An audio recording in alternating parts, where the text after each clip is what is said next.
이 업체가 그런 건지 국토부가 그런 건지 모르겠지만 너무 장난을 친다는 겁니다. 21년 평가서에는 수치가 많이 나오니까 결국은 이제 그거를 이상하게 나눠가지고 마치 굉장히 적은 것처럼 그 아까 했던 결론을 써버렸어요. 근데 그 근거 아무것도 없습니다. 그러니까 한 번은 이런 방식으로 축소시키고 한 번은 저런 방식으로 축소시키고 한 겁니다. 지금 그동안에 그 제2공항과 관련해서 이루어졌던 전략환경영향평가의 자료들을 워낙 그 장난을 많이 쳐가지고 여러 차례 꼼꼼하게 보지 않으면 무슨 문제가 있는지를 좀 찾기가 어려운 부분들이 있습니다. 저희들도 그 이전에 그 검증 브리핑을 했었는데 그때도 발견하지 못했던 문제들을 이제 다시 검토하면서 다시 한번 확인하게 돼서 오늘 브리핑을 갖게 됐습니다. 요약을 하면 지금 그동안 뉴스에서 많이 보도들을 하셨는데 그 현 제2공항의 조류 충돌 위험성이 현 제주공항의 최대 8.3배에 이른다. 그래서 더 위험하다. 이런 보도들이 있었는데 이것은 2023년에 제출한 전략환경영향평가에서의 수치를 기반으로 해서 한국환경연구원에서 검토 과정에서 이제 계산을 해가지고 나온 수치입니다. 이게 무슨 환경연구원에서 만들어낸 수치라고 생각하시는 분들도 있는데 그건 아니고요. 국토부가 진행한 전략환경영향평가 그 보고서에 나온 그 수치들을 가지고 계산해 본 결과로 이제 8.3배다, 최대 8.3배다 이렇게 나왔던 건데 저희들이 이제 2021년 평가서, 그러니까 재보완서죠. 원래 2019년에 처음 초안과 본안이 제출되고 10월 달에 1차 보완 요구가 있었고 12월 달에 재보완 요구가 있었습니다. 그 재보완 요구가 있은 다음에 2020년 1년 동안 국토부가 사실은 굉장히 좀 심려를 기울여서 그 조류조사도 다시 하고 위험성 평가도 다시 하고 또 뭐 숨골도 다시 조사하고 이런 과정들이 있었습니다. 왜냐하면 그 전에 환경부에서 이제 보완 요구를 한 사항들이 있었기 때문에 그래서 그 당시가 어떻게 보면 그 가장 나름대로 국토부로서는 할 수 있는 한 최대한 조사하고 또 여러 가지 전문가들의 의견을 들어서 평가도 했던 과정이라고 볼 수 있습니다. 그래서 2021년 재보완서 그냥 약칭해서 21년 평가서라고 하겠습니다. 2021년 평가서의 그 정량평가 부분을 그 정량평가라는 건 조류 충돌 위험성을 정량적으로 표현하는 거죠. 그래서 정성평가와 정량평가가 있는데 그 정량평가 자료에 따르면 제2공항의 조류 충돌 위험성은 현 제주공항의 최대 20배 그리고 얼마 전에 사고가 발생한 무안공항의 최대 568배에 이른다는 뭐 배수는 제가 계산한 겁니다. 거기 나온 수치를 기반으로 해서 계산을 한 거고요. 그러면 이 21년 평가서와 23년 평가서가 어떤 차이가 있느냐라고 했을 때 가장 중요한 차이는 2021년에는 조류 충돌 건수 중에서 불명, 그러니까 어떤 종이 확인되지 않은 충돌 수까지 포함시켰는데 충돌 피해 수까지 포함시켰는데 2023년에는 그 부분을 다 빼므로써 이런 수치 차이가 나타났다라는 걸 말씀드릴 수 있고요. 이 자세히 뒤에서 설명을 해드리겠습니다. 그런데 실제로 그 조류 충돌해서 피해가 발생한 건수 중에서 그 조류 종이 확인되는 경우는 11%에 불과합니다. 그러니까 나머지 89%는 어떤 종이 충돌해서 피해를 줬는지가 확인이 되지 않는다는 거죠. 근데 이거를 다 빼버리면 결국 11% 가지고 위험성을 평가했다 이렇게 볼 수밖에 없는 것입니다. 그리고 정량평가뿐만 아니라 정성적 평가에서도 21년 평가서에서 고위험종으로 분류되었던 다수의 종들이 23년 평가서에서는 대부분 제외되고 단 5개 종만이 위험한 것으로 평가됐다라는 것입니다. 그래서 이렇게 그 2023년 평가서에서 그 조류충돌 위험성에 대한 정성평가와 정량평가가 모두 이제 21년보다 축소된 것은 이 전략환경영향평가를 통과시키기 위한 어떤 고의적인 조작이 아니냐라는 합리적 의심을 할 수밖에 없습니다. 여러분 아시다시피 작년 12월 말에 그 제주항공 여객기가 무안공항에서 조류 충돌을 당하고 그리고 이제 비상 착륙하는 과정에서 이퀄라이저 문제로 그 콘크리트로 된 이퀄라이저 문제로 인해서 충돌했던 참사가 빚어졌던 사고가 있었습니다. 이 사고는 우리들에게 더 이상은 조류 충돌 위험성이 있는 곳에 공항을 지으면 안 된다라는 그런 교훈을 남겼다고 봅니다. 과거에 지어진 공항들은 이런 안전 문제나 이런 부분에 대해서 엄격하게 다루지 않았었지만 이제는 좀 달라야 된다. 적어도 기존에 운영되는 공항보다는 더 안전한 곳에 공항을 지어야 되는 것이 아니냐. 이렇게 우리가 이 사건의 희생을 헛되지 않으려면 그런 우리 교훈을 얻어야 될 것 같고요. 아시다시피 지난 9월 11일 날 서울행정법원에서 새만금 기본계획에 대한 취소 판결이 있었습니다. 그 취소 판결의 핵심적인 사유가 바로 조류 충돌 부분이었습니다. 그 조류 충돌과 관련해서 법원이 지적했던 재판부가 지적했던 문제는 세 가지인데요. 하나는 입지 선정 과정에서 이 조류 충돌 문제가 검토되고 반영되는 이런 게 없었다라는 것입니다. 그리고 두 번째로는 전략 환경 영향 평가에서 조류 충돌 위험성 평가가 일관되지 않고 매우 과소평가되었다라고 하는 거고, 세 번째로는 조류 충돌 위험을 저감하면서 조류 서식 환경을 보호할 수 있는 그런 실효성 있는 대책을 마련하는 것이 불가능하다. 현실적으로 불가능하다. 요 세 가지였고요. 거기에 플러스해 가지고 요 새만금 공항 부지가 인근에 있는 서천 갯벌 유네스코 자연유산 여기와 생태적으로 연관성이 있고 거기에 영향을 미칠 우려가 있다라고 하는 부분까지 해서 생태적 요인까지 해서 이제 새만금 신공항이 취소돼야 된다라는 판결을 했는데, 이 판결은 결국 우리 지금의 시대 정신을 반영한 것이다 이렇게 봅니다. 적어도 무안공항 참사 이전과 이후는 달라져야 된다. 국민의 어떤 안전과 생명이 우선돼야 된다. 그리고 조류 충돌이 심각한 이런 국민의 생명과 안전을 위협하는 심각한 요인이 될 수 있다라는 것을 말해줬다라는 것이고요. 두 번째로는 생태적인 측면에서도 지금 기후 생태 위기 시대에 과거처럼 지역 개발이나 지역 균형을 앞세운 이런 개발 만능주의 시대가 이제는 종언을 고해야 되는 거 아니냐라고 하는 어떤 그런 시대 정신을 반영하고 있다라고 보여집니다. 이제 구체적으로 제2공항의 전략 환경 영향 평가, 조류 충돌 위험성 평가의 문제점을 말씀드릴 건데, 아까 말씀드렸던 대로 오늘의 브리핑은 주로 21년 평가서와 23년 평가서를 비교하면서 어떤 문제가 있었는지를 보는 것입니다. 조류 충돌 위험성 크게 보면 조류가 충돌할 가능성과 얼마나 이제 충돌할 가능성이 높으냐라는 것과 충돌했을 때 어떤 조류가 얼마나 큰 피해를 줄 수 있느냐. 그래서 이제 그 충돌 가능성과 피해 가능성 요 두 가지를 이제 곱해가지고 충돌 위험성을 종합적으로 평가합니다. 그래서 충돌 가능성은 이제 이런 여러 가지 여섯 가지 요인으로 지금 해가지고 평가를 하는 거고요. 이거는 이제 그 해당 부지에, 예를 들어 제2공항 부지에 새가 얼마나 있느냐, 개들이 어떤 곳에서 쉬고 먹고 하느냐, 그리고 어디로 왔다 갔다 하느냐, 그 중에서 공항 예정지를 가로지르는 정도가 얼마나 되고 이착륙 경로를 포함해서 이착륙 경로를 가로지르는 정도가 얼마나 되느냐, 그리고 비행 행동, 그러니까 얘가 얼마나 높이 나르고 어떤 그 행태를 보이느냐, 이런 것들을 평가해가지고 충돌 가능성을 평가합니다. 그 다음에 충돌 위험성, 피해 가능성은 사실은 이게 이렇게 평가하는 게 사실은 말이 안 되는데, 어쨌든 어떻게 평가했냐 하면 국내 15개 공항의 조류 종별, 그러니까 예를 들어 갈매기가 있다, 무슨 가마우지가 있다, 이런 종별이죠. 종별 충돌 건수 중에서 피해가 발생한 건수, 그러니까 피해율입니다. 충돌분의 피해, 이걸로 해서 심각도를 평가를 하게 됩니다. 그러다 보니까 기존에 충돌이 없던 새들은 이제 제외돼 버렸죠. 이게 이제 문제가 있는 거고요. 그 다음에 이제 이걸 충돌 가능성과 피해 가능성을 산정한 다음에 종별로 연간 충돌 피해 횟수가 얼마나 되겠느냐를 산정합니다. 그걸 PDSI라고 그러는데, 각 종별로 이 공항에서 1년에 몇 번 정도 충돌할 가능성이 있겠다, 이거를 계산하는 것입니다. 그거는 이제 충돌 가능성하고 피해 가능성을 곱해가지고 그 종별로 곱해가지고 계산하는 거고요. 그 다음에는 그거를 다 합치면 전체 예상되는 충돌 피해 횟수가 나옵니다. 그거를 TPDS라고 그럽니다.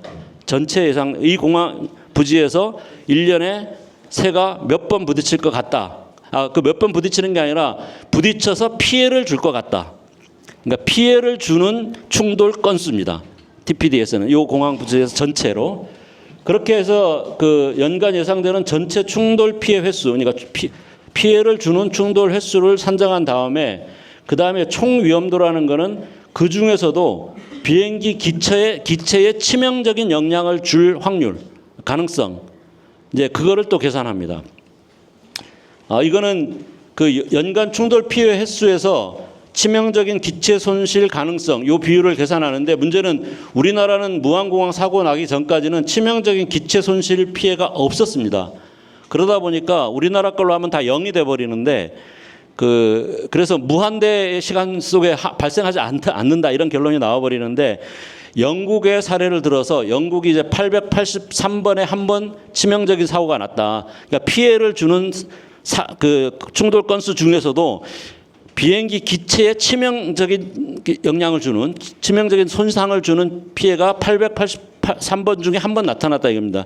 그래서 그 비율을 곱해가지고 총 위험도 연간 치명적인 기체 손실 피해 횟수를 산정합니다.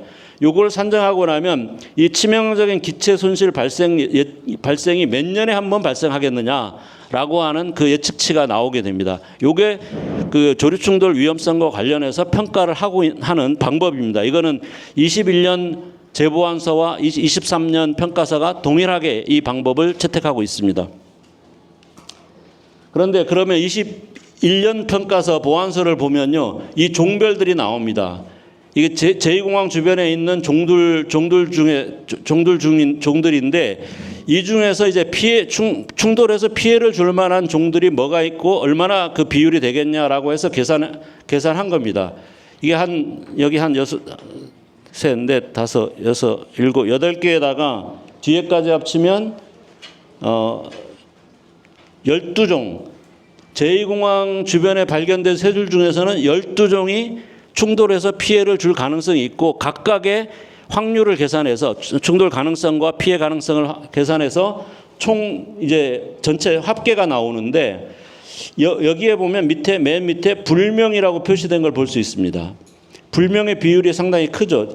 전체 1년에 몇 번의 그 피해를 주는 충돌이 몇 번이 발생할 수 있겠느냐라고 계산을 해보니까 최소는 약 10.44602가 발생하고 최대치로는 35.47958회 정도가 발생할 수 있다. 그 정도가 피해를 주는 충돌이 발생할 수 있다라는 겁니다. 이거는 이제 아까 이 중에서 한 최대 26이 상당히 많은 숫자가 불명에서 나오는 겁니다. 왜냐하면 종이 알려진 부분들은 그렇게 많지 않기 때문에 그렇습니다. 그런데 여기서 희한한 거는 갑자기 이렇게 계산을 다 TPDS를 계산해 놓고 요 밑에다가 이상한 숫자를 훨씬 작은 숫자를 이렇게 적어 놨습니다. 이 숫자가 도대체 어디서 나온 건지 아무 설명이 없습니다. 그래서 제가 여러 가지로 막 그 계산을 해보니까 이게 뭐냐 하면 이 위에 있는 거를 16으로 나눈 겁니다. 16으로 왜 나눴을까? 그러니까 지금 기존 공항이 15개고 제2공항까지 합치면 16개가 되니까 16으로 나눴다라는 겁니다. 만약에 우리나라 전체 공항에서 충돌을 해서 피해를 줄 숫자가 이거라면 나누는 게 맞을 수도 있겠죠. 근데 그것도 말이 안 되는 게 공항마다 다 크기가 다르기 때문에 평균을 잡아서 할 수는 없거든요. 그죠? 근데 이거는 제2공항만 대상으로 한 거란 말입니다. 이 충돌 가능성도 제2공항만 대상으로 한 거고 피해 가능성은 전체 공항을 대상으로 했지만 그 피해율을 가지고 제2공항에다가 적용한 거란 말이죠. 그렇기 때문에 나눌 이유가 전혀 없는데 이렇게 살짝 나눠가지고 약간 이렇게 하고 본문에는 마치 왔다 갔다 해요. 여기 다음 표에 보면 예를 들어 치명적인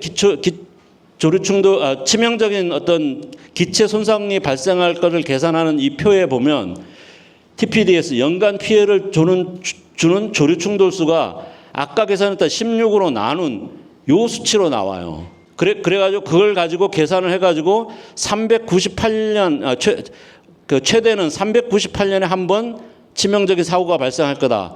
아니면 그 최소치로는 1352년 만에 한 번 치명적인 사고가 발생할 거다. 이렇게 쭉 계산을 합니다. 그런데 그 밑에 또 표에 보면 이것도 같은 다음 페이지에 있는 겁니다. 다음 페이지에 있는 건데 그 피해 거기에는 보면 또 연간 피해 충돌 조류수가 아까 얘기했던 원래의 계산으로 또 나옵니다. 그리고 아까 옆에 했던 총 위험도라고 하는 TR, 요거는 계산법이 이제 요 883분의 1을 나눠야 되는 건데 그렇게 하지도 않고 엉뚱하게 아까 얘기했던 요 수치를 갖다가 여기다 끼워 넣습니다. 전혀 이 표에 전혀 말도 안 되는 수치들을 갖다 놓고 본문에는 마치 이게 맞는 것처럼 그래가지고 398년이나 최대 398년에 한 번, 최소는 1352년에 한 번 정도 기체에 영향을 줄 수 있는, 기체에 치명적인 손상을 줄 수 있는 사고가 발생할 가능성이 있다. 이렇게 평가를 본문에는 막 적어 놓습니다. 이게 완전히 사기입니다. 그래서 원래 TPDS, 원래 정상적인 계산법에 따른 요 TPDS를 가지고 TR, 그러니까 이거 충돌 위험도, 아까 치명적인 기체 손실이 발생할 위험도, 요거를 계산해 보면 요런 수치가 나옵니다. 근데 여기서는 어떻게 계산한 거냐면 아까 얘기했던 요 16으로 나눈 수치를 가지고 TR을 계산해 가지고 0.00252, 0.00074 이렇게 계산했는데 실제 수치는 요렇게 0.011832고 0.0418 요게 이제 맞는 수치입니다. 그래서 이 수치를 가지고 치명적 기체 손실 발생 예측 연도를 계산해 보면 최소 84.5년, 최대는 24.9년에 한 번, 한 25년에 한 번 치명적인 기체 손실 사고가 발생할 가능성이 있다. 25년을 1352년으로 이렇게 왜곡해 놓은 겁니다. 여기서 다른 공항하고 비교하는 요거는 뭐 크게 아까 나온 수치를 가지고 한 거기 때문에 크게 중요하지 않으니까 넘어가겠습니다. 그 다음에 23년 평가서를 보겠습니다. 23년 평가서에는 여기 보면 요 수치가 있는 것들 있죠. 대부분 0으로 되어 있습니다. 0으로 되어 있는데 0으로 되어 있는 게 아니라 이 수치가 있는 플러스 수치가 있는 부분들이 그 사고 충돌해서 피해를 줄 위험도를 이렇게 해놓은 건데 여기는 이제 여기에 4마리, 여기에 5마리, 한 마리 해가지고 한 마리, 그 다음에 여기에 5마리죠. 그래서 총 10마리입니까? 10마리? 11마리? 요 정도만 위험한 것으로 평가되고요. 그 합산이 13km 범위를 기준으로 했을 때 합산이 최소는 4.6, 최대는 14.7, 14.3 요 정도 숫자가 나옵니다. 아까는 이제 최소가 10점 얼마였고 최대가 35점 얼마였잖아요. 이 수치가 줄어든 이유가 뭐냐? 아까는 요 맨 밑에 불명이라는 항목이 있었습니다. 근데 지금 이번에는 불명이라는 항목을 싹 빼버렸습니다. 그 조사한 수치도 조금은 다르긴 하지만 가장 큰 차이는 여기서 비롯된 것이죠. 그래서 아예 불명을 빼버렸는데 2021년 평가서에 보면 이런 내용이 나옵니다. 국내 공항 충돌종이 대부분 불명이므로 자료의 신뢰도를 높이고 정확한 분석을 위해서 불명도 포함하여 평가를 수행했다.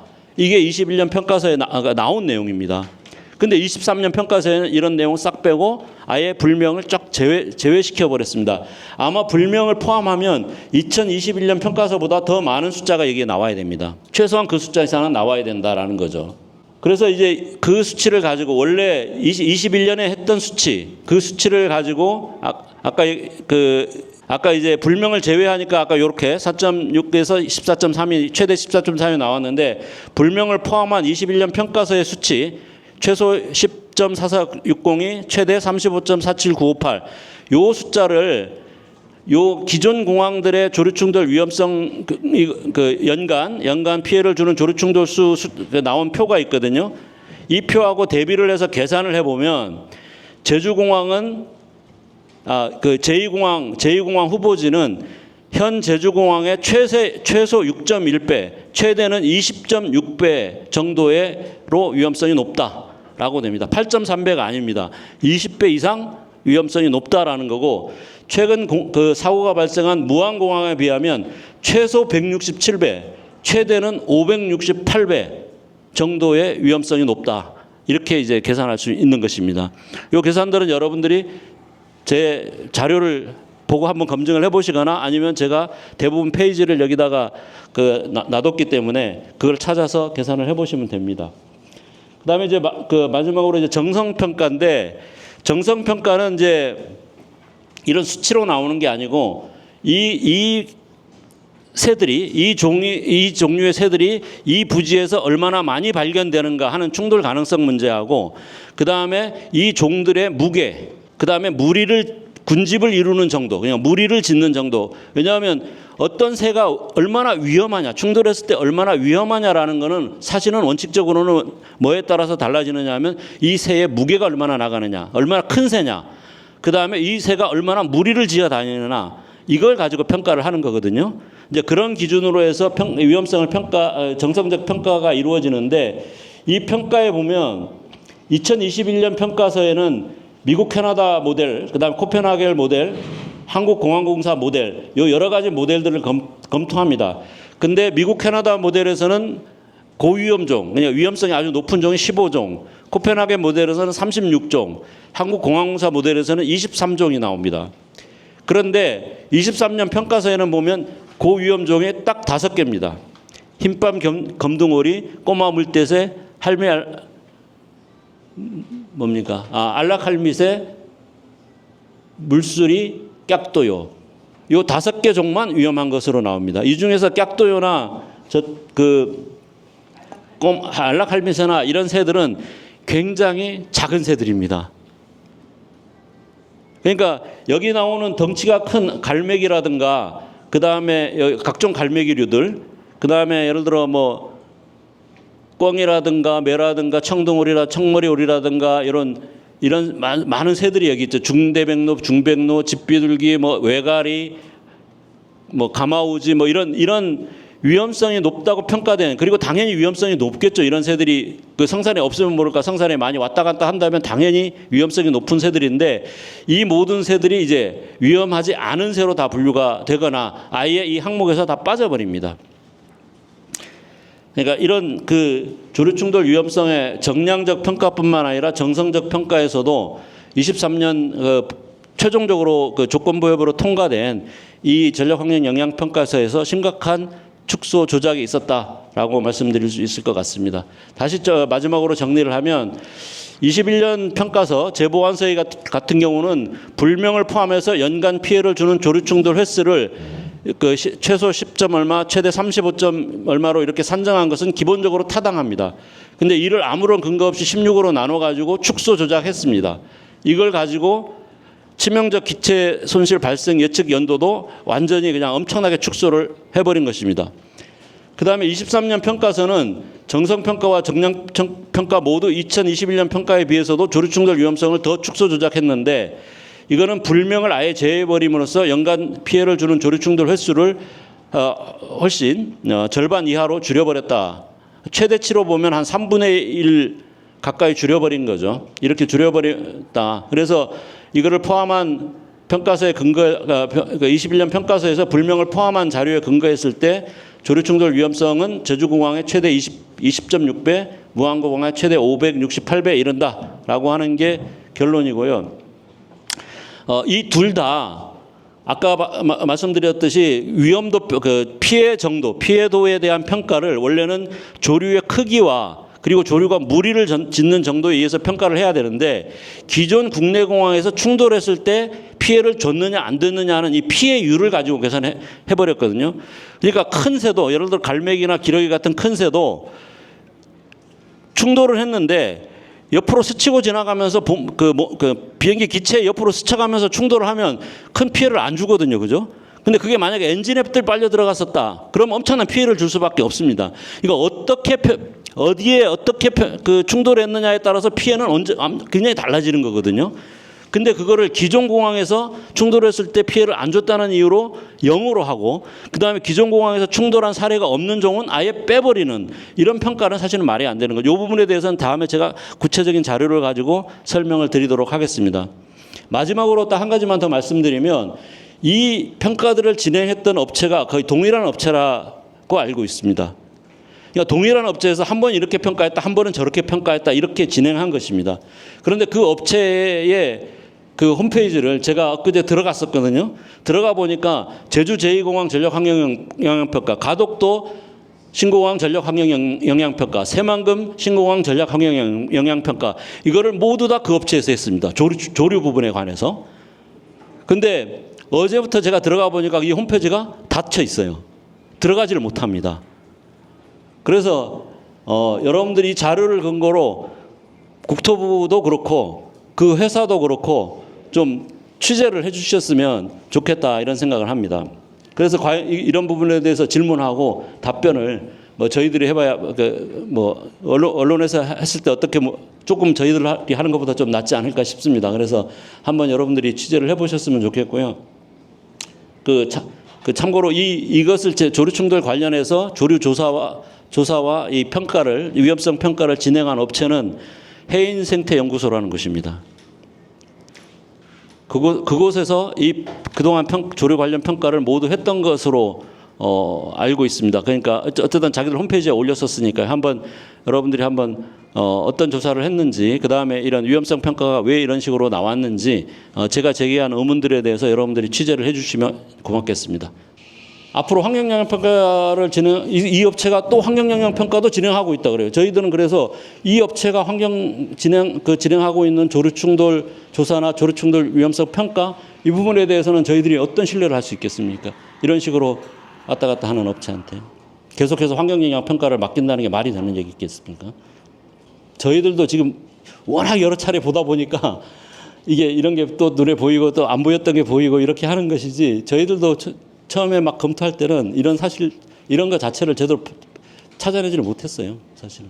그리고 거기에서 치명적인 기체 신실이 발생할 것으로 예상되는 뭐 연도 같은 것은 사실 말도 안 되는 수치들로 저는 보이거든요. 왜냐하면 저 같은 경우 30년 비행 생활에서 실제 제가 겪은 조류 충돌만 해도 부지기수고, 그리고 옛날에는 버드 스트라이크 자체의 데미지가 크지 않는 상황에서는 보고를 안 했어요. 지금 어떤 경우는 하면 내가 지금 여수에서 이착륙을 하다가 바퀴에만 딱 닿아요. 새 떨어진 것들을 밑에서 이륙을 하기 위해서 대기하던 항공기가 봤어요. 저도 충돌을 느꼈고요.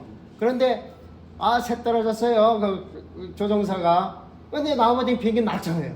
나중에 보니까 바퀴 부분에 쳤을 거라고 생각을 하거든요. 그러니까 이게 미세한 차이들로 정말로 항공기에 치명적인 기체 손실이 발생하지 않은 경우들은 보고 자체가 안 되는 거예요. 거기다가 부딪혔는 것이 확실한데 이름 모를 새가 부딪혔다고 그거를 뺀다는 거는 그거 자체에 저거는 신뢰성이 거의 제로라고 해도 과언이 아닐 정도로 저는 예상이 됩니다.